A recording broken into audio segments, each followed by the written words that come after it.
He took my notes. Steve Murray said, oh, he's got his notes here, I'm going to take them and put them on my book. No, I'm teasing. Good morning, everyone. It's an honor to be here and speaking on the same stage with the people who just spoke before me. I'll be honest with you, a little bit intimidating, because those are people I've looked up to in my career for the last 20 years in some cases.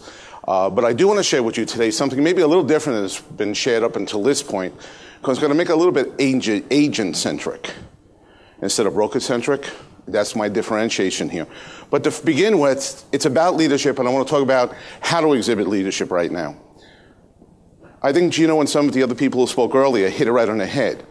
The last 3 years, what leadership required was a real dedication to making sure the ship was okay. That ship that you're going to sail on is going to be able to take the waters that are in the storms that are about to happen.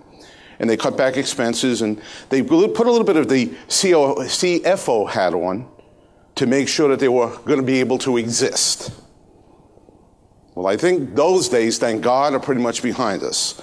If you haven't done that yet, I'm not sure if you have enough time right now to do that. But leadership in the next decade, the decade we're in now, is not going to require the CFO hat. It's going to require what's built real estate companies since the beginning of time, and that's great leadership, the CEO hat. So I want to talk to that a little bit here and talk about how we're going to make that changeover. First of all, we have to understand that we lead with people. I just did that. We can cut all the bills. We could talk about commissions. But the way we're going to drive revenue is we have to get our agents ready. And to get our agents ready, we have to realize there's a culture, not just a real estate culture, a culture in our whole industry or our whole country. We've gone away from extrinsic stimulators, money, power, prestige. We've scaled back and said maybe that wasn't really the right thing to do right from the beginning. And now we want meaning in our life. We want to know we make a difference. Agents feel the same exact way. Now, whether that's rationalization, because they don't have the money anymore, I'm not sure.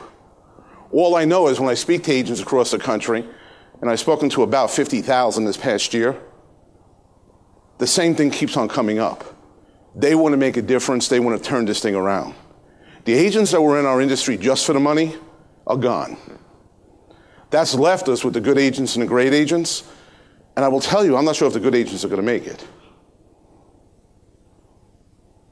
You have to be great. The consumer is raising that bar. So what we have to understand is the key factor in shifting from being a good manager, which is what we needed to be over the last couple of years, to becoming a great leader, is a clear purpose and vision. To be a visionary leader, you must be focused on the future and able to communicate a powerful message. Now, I forgot your first name.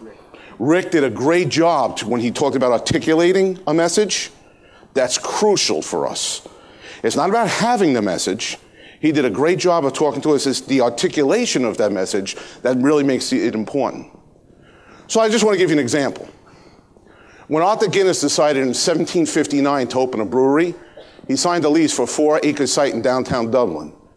The terms, £45 a year for 9,000 years. What message did he very successfully articulate? What was the message he was trying to articulate? We're going to be here and we're going to be successful. And who is he articulating that message to? Every vendor who questioned whether or not he was going to be able to pay the bills. Every employee who said, is this really the right thing for me to do? And every competitor who would hope he'd go away soon. Now, the interesting thing is my youngest son, not Bill, who's here with me today, but my youngest son, who spent the last couple of years traveling the world on my money, he was in Dublin for a couple of weeks. And somehow he wound up at the Guinness factory. And to this day, when you go to the Guinness factory and take the tour, they still show you that lease. It's part of their heritage. There was a big dream, very strongly committed to. That's what made that company what it is. As a matter of fact, if you remember the commercials, and we all celebrated 250, we didn't really know what 250 meant last year. That was a 250 year. We all drank because there was great commercials, so you should drink because of 250. It was the 250th anniversary of that country that they were celebrating. So I want you, everyone in here, to understand, especially the people in leadership positions, That's crucial for us moving forward. Now, if you want to increase market share, you only have to have one question answered. It's not about your relationship with your agents, it's about their relationship with your marketplace. Do they have the knowledge that will inspire confidence and clarity with your buyers and sellers? If they do, business will go up. If they don't, business will go down. Again, it's that good and great that we're talking about. Well, how do we know whether or not an agent really does have that knowledge that can make the homeowner feel comfortable that the pricing is right? Make the buyer feel comfortable now's the time to buy? Well, it's pretty simple. Let's ask 3 questions. Do they know what is happening in the market right now? Do they know why it is happening? And again, going right to Rick's point, do they know how to articulate it simply and effectively to buyers and sellers? Ladies and gentlemen, as I go across the country and talk to brokers, some of you are so proud of the bazookas you have. You tell your agents, competition only has bats to fight this market. We're giving you a bazooka, but you're not teaching them how to shoot it. So your agents are going out doing what? Hitting people over the head with a bazooka. If you're not going to teach them how to use the bazooka, buy bats. They're more effective and much cheaper. So we have to get to the agents to the point that not that we're giving them more tools and more tools and more tools, but they can effectively use those tools when they're in front of them. Now, the agents have taken a strong stand as the market's changed so dramatically over the last 5 years, tremendously. We have to almost become like mini economists to understand this. The agents are taking a strong stand on that. There's no question. Many brokers have taken a strong stand on it. On some issues, I've taken a strong stand on it. But let's clarify the stand we've been taking. We want to just hope it goes away. We want to hope it gets better. When I speak in 4 states, California, Arizona, Florida, and Nevada, I give those 4 states a pass. Because when things got crazy there, what they did is they said, all right, let's not panic. We can look back on 200 years history, and if we don't panic and we just stay calm, things will right themselves. If I was a broker in any of those 4 states, I would have done the same exact thing. But like them, I would have been wrong.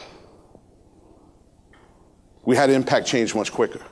Those 4 states, not having any history, get a pass. The other 46, you have history. If you don't help your agents adjust right now and communicate what's taking place, you will suffer what they suffered in those 4 states. What Steve said earlier, it might not be in the lower end market. It looks like it's going to be at the mid and upper end market right now. Let's talk about the pieces you have to do. Ladies and gentlemen, you have to inspire. You have to create action. Now, there's a big difference between the word motivate and inspire. Now, I used to think that I was like splitting hairs, that I was playing a game of semantics. But when I was at the Inman News Conference in San Francisco, I heard Alfred Lin, the COO of Zappos, spend 20 minutes on the difference between inspiration and motivation. Then when I took my whole staff down to a leadership conference in Atlanta where we had the honor to listen to Colin Powell, he spent a half hour on the difference between motivation and inspiration. See, motivation is you get them to feel that they want to do it. Inspiration is you give them the process to get it done. Let's not worry about motivating people right now. Let's worry about being true leaders and inspiring them right to action. Now, in order to get that done, first of all, we have to remove some of the confusion. We have to create clarity. We have to inform. We have to be honest with them about what's taking place. Steve threw some great stuff up on some of his slides. When he showed you the delinquency rate, going from 1%, what it has been for the last 11 years, to 4 times that amount, that means there are people across this country 4 times greater from a delinquency rate